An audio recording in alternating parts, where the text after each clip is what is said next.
बसे बसाए सुंदर से परिवार में हर समय झगड़े और अलग अलग प्रकार की समस्या आ रही है।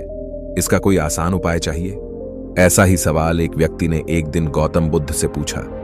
व्यक्ति बोला है, महात्मा, मेरी बुद्धि काम नहीं कर रही, क्यों? मेरे साथ ही हर समय ऐसा होता है। मेरे घर पे हर दिन किसी न किसी बात को लेकर झगड़े होते रहते हैं और झगड़ों को सुलझाने में मैं असमर्थ साबित हो रहा हूं। कृपा कर इस समस्या का कोई हल बताएं। बुद्ध उस व्यक्ति से बोले, चलो आज तुम्हें मैं 2 कहानियां सुनाता हूं, जिस कहानियों से तुम्हें अपनी समस्या का हल तुरंत मिले। दोस्तों, कहानी को शुरू करने से पहले वीडियो को लाइक और चैनल को सब्सक्राइब जरूर कर दें। पहली कहानी कुछ इस प्रकार है। एक समय की बात है, एक गांव में सास बहू रहती थी। दोनों में छोटी छोटी बातों पर हमेशा लड़ाई होती रहती थी। सास अपना रसूख जमाने के लिए बहू को हमेशा खरी खोटी सुनाया करती थी।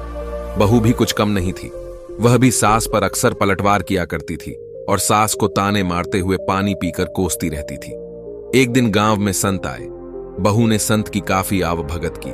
संत बहू की सेवा से काफी प्रसन्न भी हुए। एक दिन मौका देखकर बहू ने संत से निवेदन किया कि वह उसको कोई ऐसा उपाय बताएं कि उसकी सास की बोलती बंद हो जाए। बहू के निवेदन करने पर संत ने कागज पर एक मंत्र लिखकर उसको दे दिया और कहा कि जब भी तुम्हारी सास तुमको बुरा भला बोले, तुम इस मंत्र को कागज पर लिखना और अपने दांतों के बीच दबा लेना। दूसरे दिन जब सास ने बहू के साथ झगड़ा किया, उसको अपशब्द कहे, तो बहू ने संत के कहे अनुसार किया और उस मंत्र को कागज पर लिखकर अपने दांतों के बीच दबा लिया। इस स्थिति में बहू सास को कोई जवाब नहीं दे पाई। यह सिलसिला लगातार 2-3 दिनों तक चलता रहा। एक दिन सास ने बड़े प्रेम से बहू से कहा, अब मैं तुमसे कभी नहीं लड़ाई करूंगी, क्योंकि अब तुमने मेरी गाली के जवाब में गाली देना बंद कर दिया है। बहू ने मन में सोचा, मंत्र का असर हो गया है और सास ने हथियार डाल दिए हैं। दूसरे दिन बहू संत के पास गई और कहा कि मेरी सास पर आपके दिए हुए मंत्र का असर हो गया है और मेरी सास ने अब मुझसे लड़ाई करना बंद कर दिया है। संत ने बहू को जवाब देते हुए कहा कि यह मंत्र का नहीं, मौन का असर है। इस कहानी को बताने के बाद अब गौतम बुद्ध उस व्यक्ति से बोले, तुम्हें अभी भी पूरी तरह इस कहानी का मतलब नहीं समझा। ये अब मैं तुम्हें एक और कहानी सुनाता हूं, जिससे तुम्हें अपनी समस्या को खत्म करने का सही उपाय मिले। दूसरी कहानी को गौतम बुद्ध कुछ इस प्रकार शुरू करते हैं। बुद्ध बोले, एक गांव में मेरा बहुत बड़ा आश्रम था। वहां पर एक प्रसिद्ध बौद्ध गुरु रहते थे। वहां पर उनका एक शिष्य बहुत ही ज्यादा बोलता था। वह हर समय इधर उधर की बातें करता था। जब वह दान लेने के लिए जाता तो हर घर से एक नई कहानी लेकर आता और आश्रम के दूसरे शिष्य को सुनाता था। एक शिष्य की दूसरे से बुराई करता, चुगली करता और दूसरों के सामने अच्छा बनने का प्रयास करता। खुद के मुंह से ही खुद की ही तारीफ करता रहता और हमेशा खुद को गुरु के सामने सबसे बुद्धिमान और उत्तम साबित करने का प्रयास करता। वह खुद को सभी शिष्यों से अलग और श्रेष्ठ मानता था। उसका कहना था कि मैं एक अमीर घर का बालक हूं। अगर मैं चाहता तो एक आरामदायक और सुविधाओं से भरा जीवन जी सकता था, लेकिन मैं वह सब छोड़कर यहां आ गया क्योंकि मुझे सत्य की खोज करनी है। खुद को जानना है, जीवन को जानना है, इसीलिए मेरा त्याग तुम सबसे बड़ा है। एक दिन गुरु ने आश्रम के सभी शिष्यों को बुलाकर कहा, आप सभी को अगले 1 महीने के लिए कोई ना कोई संकल्प लेना है। इससे आपकी संकल्प शक्ति मजबूत होगी और आप में आत्मशक्ति का संचार होगा। आप सभी अपने सामर्थ्य के अनुसार कोई भी संकल्प ले सकते हैं और यदि 1 महीने से पूर्व आप में से जिसका भी संकल्प टूट जाएगा तो वह अपनी पुरानी दिनचर्या में वापस आ जाएंगे। सभी शिष्य ने अपनी शक्ति के अनुसार छोटे बड़े संकल्प लिए और गुरु को अपने अपने संकल्प के बारे में बताकर वहां से चले गए।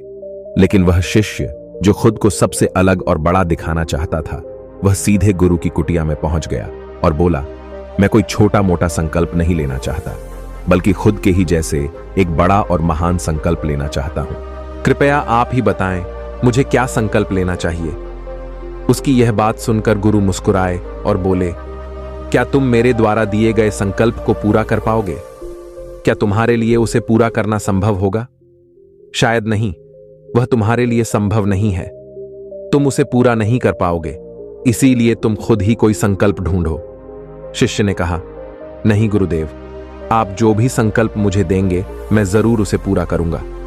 गुरु ने कहा, ठीक है, तो तुम अगले 1 महीने तक चुप रहोगे, मुंह से एक शब्द भी नहीं निकालोगे, यही तुम्हारा संकल्प है। शिष्य ने कहा, गुरुदेव, ये भी कोई संकल्प है? ये तो बहुत ही आसान है। 1 महीने तक चुप ही रहना है। आप कोई बड़ा संकल्प दीजिए जो मेरी योग्यता के लायक हो, जिसे पूरा करने में मुझे समस्या हो। गुरु ने कहा, पहले तुम इस संकल्प को तो पूरा करके दिखाओ। शिष्य ने गुरु की बात मान ली और वह उसी समय चुप हो गया और पलटकर कुटिया से बाहर चला गया। उसे चुप रहना बहुत आसान लग रहा था। उसने एक दिन तो जैसे तैसे चुप रहकर काट लिया, लेकिन दूसरे दिन से उसके मन में ना बोलने का बोझ बढ़ने लगा। तीसरे दिन उसे भारीपन महसूस होने लगा और चौथे दिन उसके अंदर एक अजीब सी बेचैनी होने लगी, क्योंकि आसपास आश्रम के सभी शिष्य एक दूसरे से बातें कर रहे थे। वह भी अपना पक्ष उनके सामने रखना चाहता था और उनकी बोलती बंद कर देना चाहता था, लेकिन उसका संकल्प उसके आड़े आ रहा था। इसीलिए वह पूरे दिन सिर्फ मुंह और आंखें बनाता रहता। इसी तरीके से कुछ दिन और बीते और वह शिष्य बीमार पड़ गया। उसका सिर फटा जा रहा था।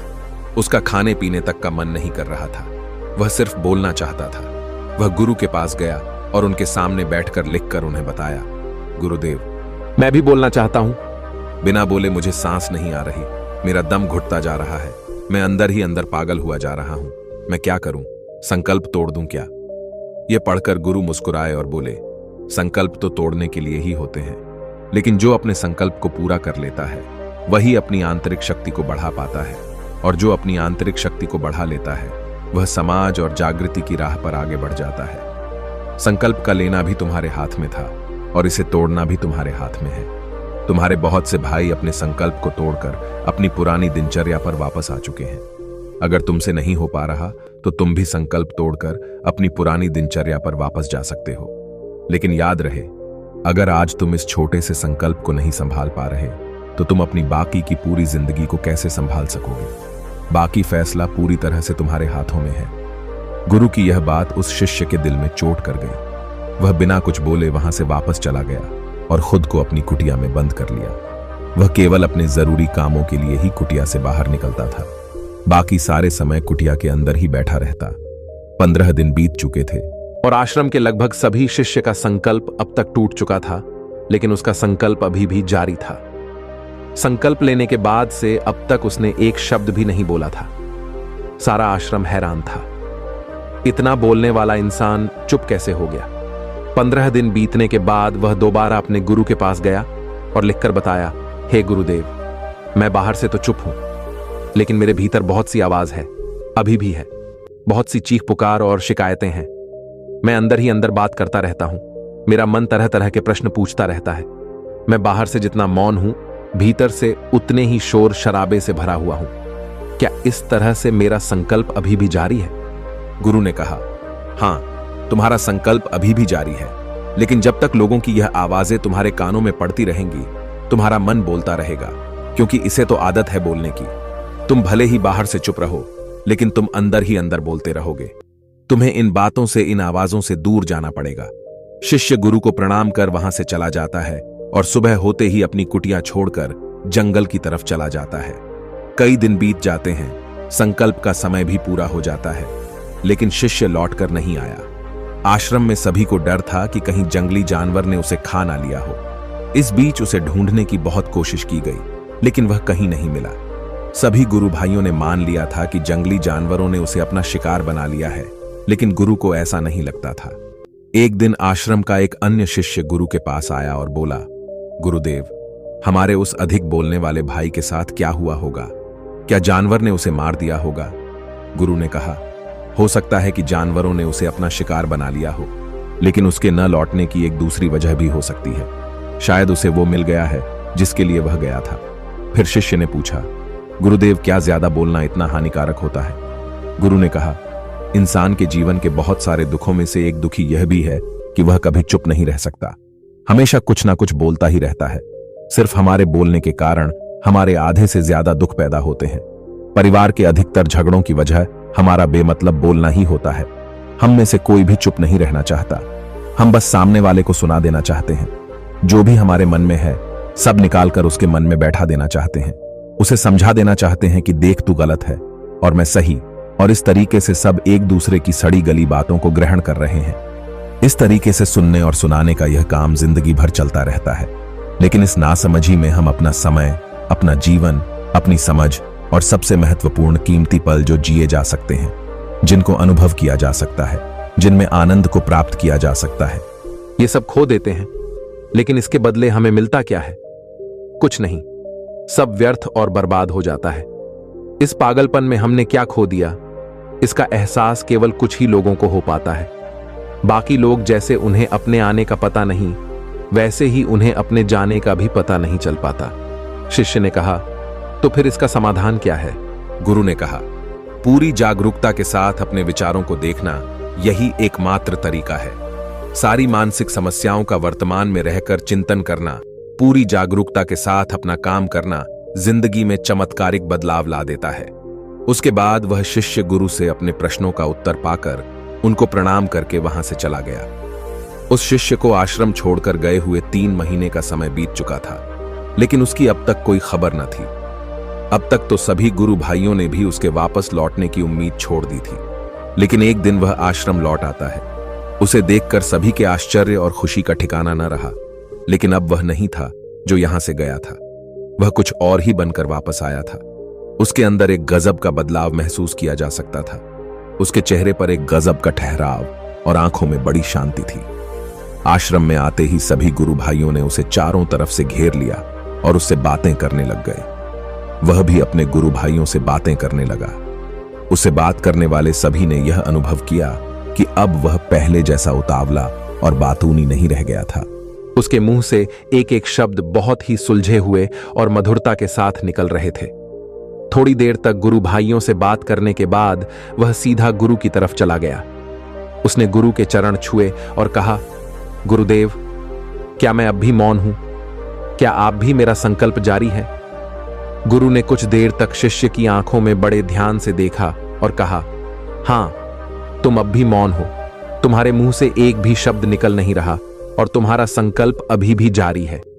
शिष्य ने कहा, गुरुदेव, जब मैं आश्रम से गया तो मैं मुंह से तो चुप था, लेकिन मेरे अंदर बहुत सी आवाजें थीं।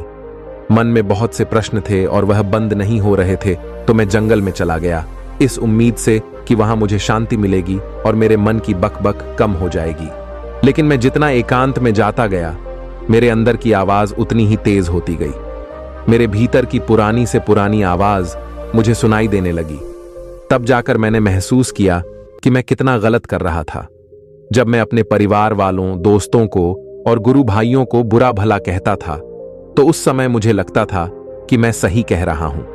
जब मैं गुरु भाइयों की एक दूसरे से चुगली करता था और उनका मजाक बनाता था, तब भी मुझे यही लगता था कि मैं उनसे बेहतर हूं और मैं सही कर रहा हूं। लेकिन उस दिन मैंने पहली बार महसूस किया कि मैं कितना गलत बोलता था। काफी दिनों तक ये आवाजें, ये शिकायतें मेरे अंदर चलती रहीं, लेकिन धीरे धीरे करके एक दिन ये सारी आवाजें मेरे अंदर से समाप्त हो गईं। अब मैं भीतर से भी मौन हो गया। उस घने जंगल में बाहर से कोई बोलने वाला था नहीं और भीतर कोई आवाज बची ही नहीं थी, और मैं उस दिन पहली बार मौन का सही अर्थ समझा। मेरे चारों तरफ बहुत ही शांति थी। हालांकि अभी भी कुछ आवाजें आ रही थीं जो पहले भी आती थीं, लेकिन मैं उन्हें सुन नहीं पाता था। पर अब वह सभी आवाजें मुझे स्पष्ट रूप से सुनाई दे रही थीं। हवा के चलने की आवाज, चिड़ियों के चहकने की आवाज और पानी के बहने की आवाज, ये सभी आवाजें मैंने पहली बार पूरे होश पूर्वक सुनी। अपने चारों तरफ इतनी शांति मैंने पहले कभी महसूस नहीं की थी, तो इस शांति को भंग करने के लिए मैंने पहली बार अपने मुंह से कोई शब्द निकाला। मैं चिल्लाया, हे ईश्वर, ये कैसी शांति है? सभी कुछ इतना शांत क्यों है? ऐसा क्या हो गया? लेकिन मेरे चिल्लाने के बाद भी शांति भंग नहीं हुई।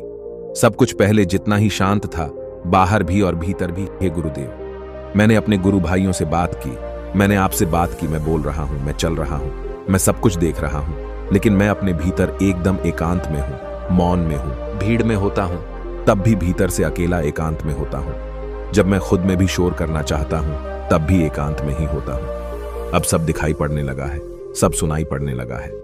गुरु ने कहा, जब तक हम बाहर की तरफ बोलते रहेंगे, भीतर अशांति ही रहेगी, लेकिन जिस दिन हम भीतर की तरफ मुड़ जाएंगे, तब हमारे मुंह से कुछ भी निकलेगा, हम शांत ही रहेंगे। दुनिया में जितनी भी बुराइयां हैं, ज्यादातर हमारे बोलने से ही उत्पन्न होती है, क्योंकि हम चुप रहना नहीं चाहते।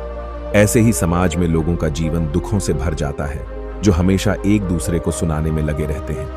कभी एक दूसरे को सुनना नहीं चाहते, समझना नहीं चाहते, और चुप रहना तो उन्होंने कभी सीखा ही नहीं, क्योंकि चुप रहना उन्हें छोटा महसूस करवाता है। गौतम बुद्ध उस व्यक्ति से बोले, तुम्हारी समस्या यह है कि तुम चुप रहना नहीं जानते। दुनिया की सभी लड़ाइयों का कारण हमारा बोलना ही है।